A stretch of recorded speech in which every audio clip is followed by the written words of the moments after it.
kaibigan, pupunta po tayo sa Santa Catalina, dito po sa Candelaria, Quezon. May nakita po silang madugangis na ahas. Binabantayan po nila ngayon at kailangan makuha po natin. Samahan niyo po kami sa aming misyon. Sama ko ang grupo ko para hulihin ang mga cobra.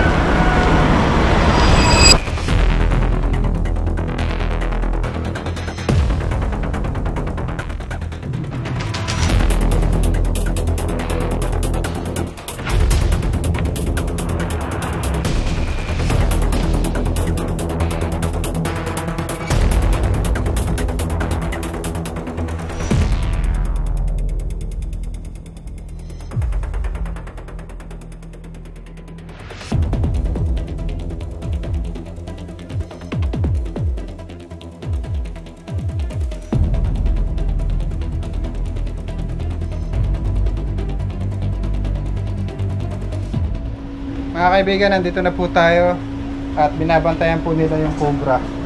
Pero anong pangalan niya, sir? Patatas. Kailan niyo po nakita yung cobra? Ang ilang umaga, siguro mga 9. Binabantayan niyo po? Naghahalot ako ng kahit nag-iba yung patasan. Ang kakunti na, pag-angat kong ganyan, nakita ko ba? Ay, cobra ito. Sabi ko, tatawagan ko si cobra friend. Tara po, tay. Pare! Ayaw, kung idol ko ng aking asawa. Lagi kang pinalulunod.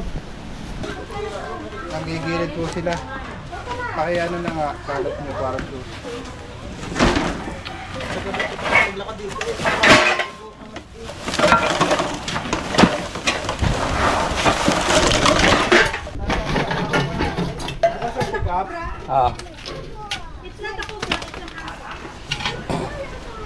Diyan na lang kayo ang tawag.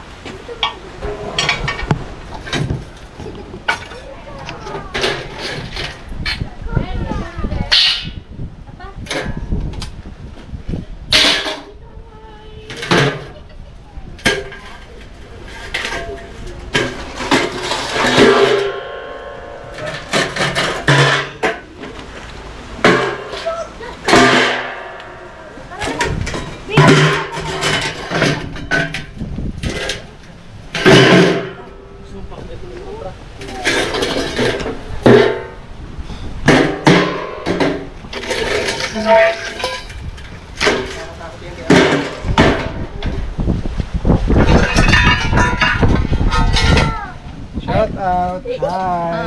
Hi po!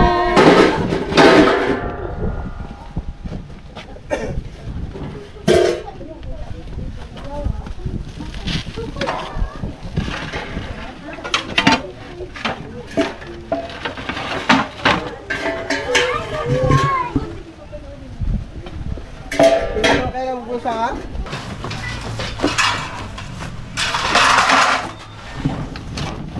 Papalipad po si Tanta ng drone.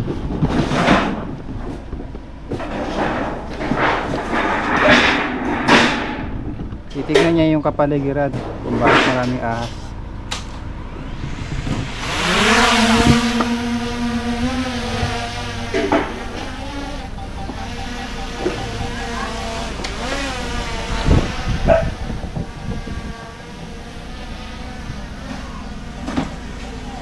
Busa.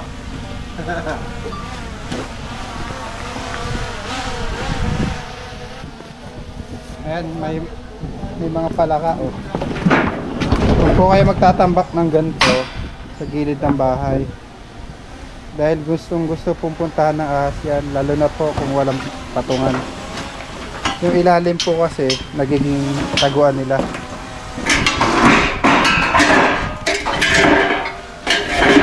Lalo na nakatira po sa bukid.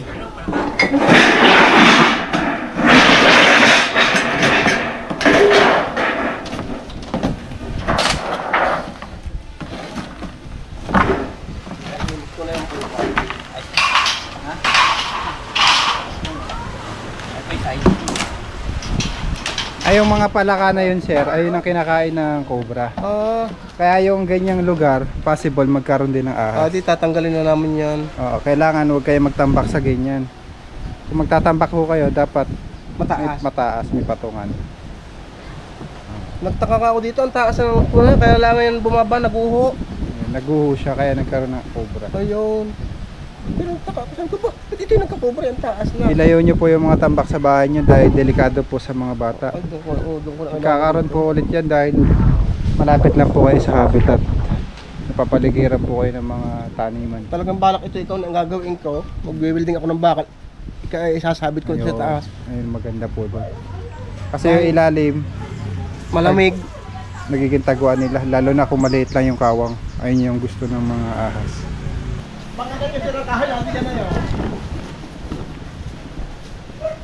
Aray, huhulihin ng cobra friend.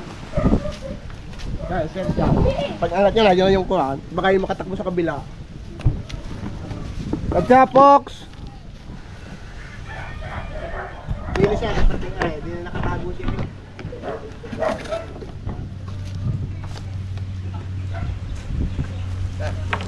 Tanggalin mo muna. Sir, may pako dyan. Mga mapako pa nyo. Nakuho yung patasan na yan. Ay, hindi ko mamakot.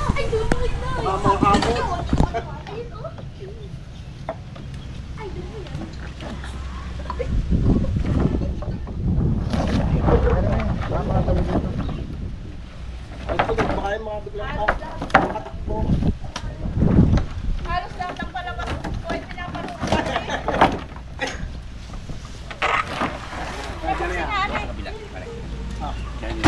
Kami nilo may tawid, mainit.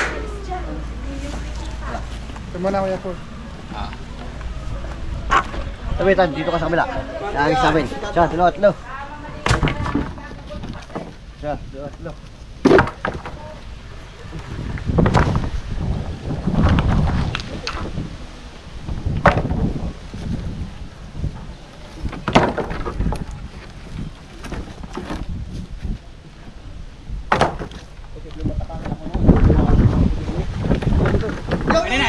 Tumali na.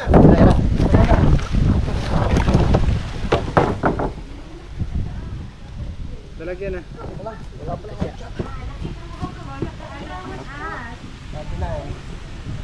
Ito muna kuya.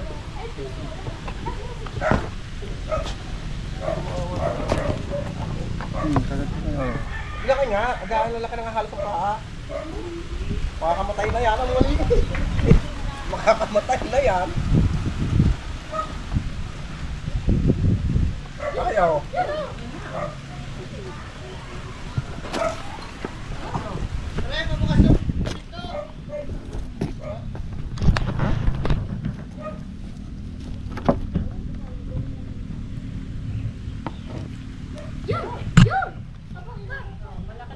Anong maliit? Eh, malaki yan.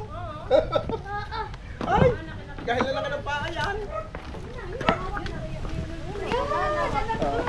Yan. Yan, ang cobra, oh. Kaya tinawagan namin si Cobra Friends. Babalat po siya. Anong babalat? Kaya po ganyan yung mata niya. Oh. Yan, oh, yan. Yan, ang cobra, oh. Halo ka ni Cobra Friends. Yan oh, snake, pag ikaw ay hindi nakikinig. Hapogi pala sa personally, ano eh. Taga San Pablo rin mga are. Wow, kasi lagi na ako nanonood ano yan? Palabas. Oh, Ayan, oh. baka meron pa papa. Di na nga, patiting natin ang kabilang are. Baka meron pa rin din eh. Magaling na yung... Nagpapalat pala, sir. Pagka ganyan po, malabo po yung mata niya pero Oh, malakas pa rin naman yung pakiramdam. pero kanina ang tingin ko malinaw. Malaki ang mata. Ay, ano, meron pa din yung Doon nga, pahakuha ko yun. Baka meron. Mahirap na, baka yung maka... Martina. Ay, lang yung pinuntahan nito.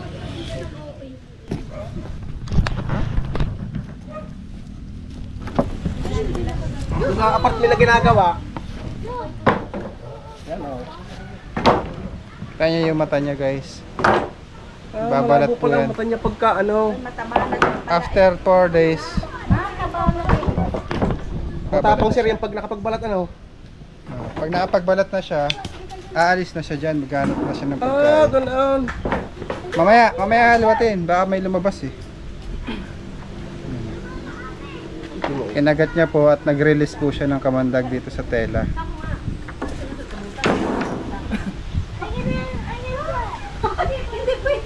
After 15 minutes, makaka-develop na ulit siya ng kanyang Ang dami nga ipot ano.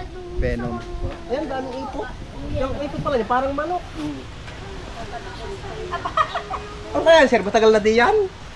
Diyo, papalipas lang po siya ng pagbabalat. Kaya nga eh. Ay, kakunti na na. Huwag naguhuyan, nakapatas yan eh. Ano pa sir, kabilang anak at papahalo ko din, baka meron din yan eh. Yung pagkakaulan na yun, naglabasan. Sisilip lang natin, bakal naman yun ah.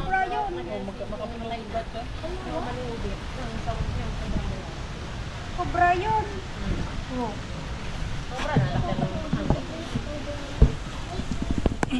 Sige, halawatin niyo pa ba? May nagtatago pa doon.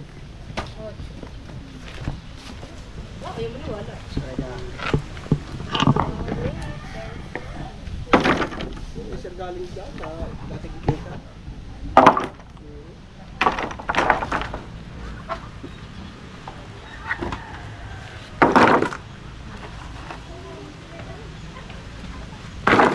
Yung kaklase ni ko.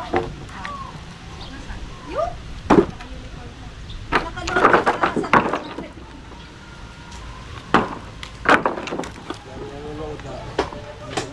Dito si Cobra Press, kumawa toy.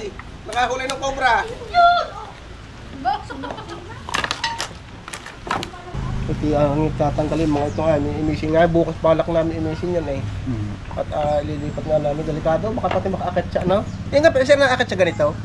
Hindi po, maliban na lang pagka nagkaroon sila ng tulay. Ah, yun. Pag pinatungan mo naman yan, pwede rin. Basta napupuntahan ng daga, kayang puntahan ng Pari ote, pasakan mo ng screen yan, delikado ito eh. lalo na yung mga tubo na Yan, ganito. tubong ganyan. Lagay mo screen, yung malaki. Papasukan mo po yan. Papasukin yan. Kasi dyan din dumadaan yung daga. Mga kaibigan, nakuha na po natin yung cobra na nakita ni tatay. Tawag ka na lang tayo pagka may mga ahas ulit na naligaw. Kahit siya dito, masasabi mo sa akin, tatawagan kita. Kahit mga kapitbahay, nagsabi sa akin, tatawagan kita para mahuli. Hindi ko nga pinapatay yan, dahil ko yung tatawagan ko. Mahirap baka may kasamahan pa, mahirap. Nakakamadali pa eh. Magaling na yung huli ng buhay. Sige tayo. Yung para sila nagbabalat, kaya malabo. Pero kanina ang tingin ko, malinaw ang mata, nakatingin siya akin. Nadila pa. Malakas po pakiramdam niya. Oh, bye po. Bye-bye, mga bata.